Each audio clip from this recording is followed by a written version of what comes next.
There are a few things that I really love talking about. Czech, biology, well, really any science, and religion, especially when it has to do with Jesus.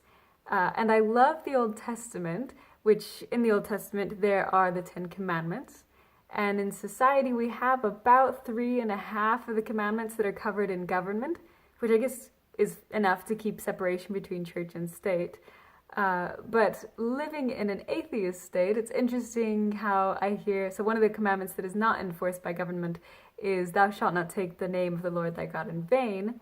And so living here, I hear a lot more of, living in an atheist country, I hear a lot more of Jesus' name out loud, and usually in frustration, because they use it as an expletive, and also God, just generally, they use his name as an expletive. And so, because I like to talk about Jesus, I had been trying to think about ways that I could use that as a caveat to speak about Jesus without being blasphemous myself.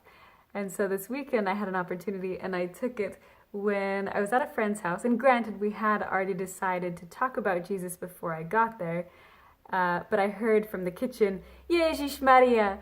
And I said, oh, I love those two. And she said, what? Because of course it was just an expletive to her.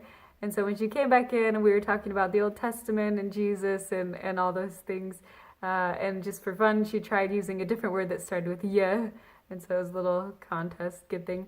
But I'm just curious.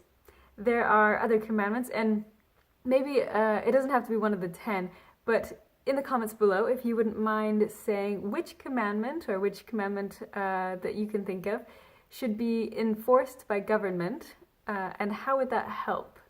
So what would you have government enforce as a commandment, and why? So that's it. Looking forward to it.